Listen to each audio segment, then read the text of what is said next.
Naujausios ir operatyviausios žinios iš Druskininkų krašto. www.manodruskininkai.lt. Po truputį bundanti gamta ir lėtai žingsneliais ateinantis pavasaris kviečia mus veikiau gyventi ir daugiau judėti.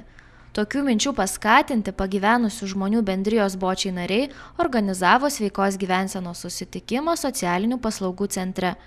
Renginio metu Lazdijų rajono savivaldybės visuomenės sveikatos biuro direktorė Ramutė Kunigiškienė supažindino paskaitos dalyvius su sveikos gyvensenos principais.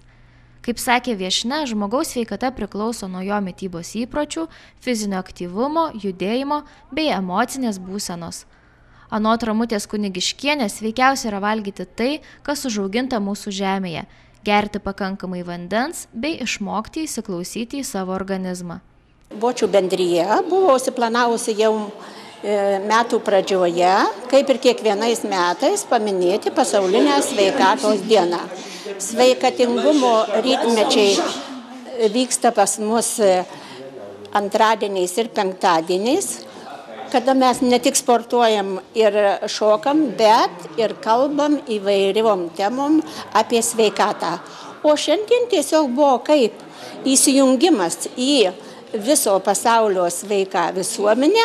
Labiausiai tai džiaugiamės, kad mūsų aktyvūs bočiai supranta sveikatos reikšmę savo, už ją kovoja, sportuoja ir tikrai linki visiems sveikai gyventi, mylėti save, mylėti artimą ir tada gyvenimas tikrai bus ir sveikesnis, ir malonesnis. Bočių dailės būrelio moterys surengė savo rankdarbių parodėlę, kurią po paskaitos galėjo apžiūrėti renginio svečiai. O vėliau sveikos gyvensenos demonstravimas persikėlė į sporto salę.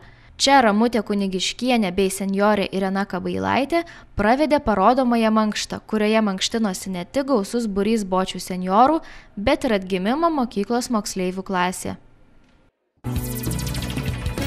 Naujausios ir operatyviausios žinios iš Druskininkų krašto. www.manodruskininkai.lt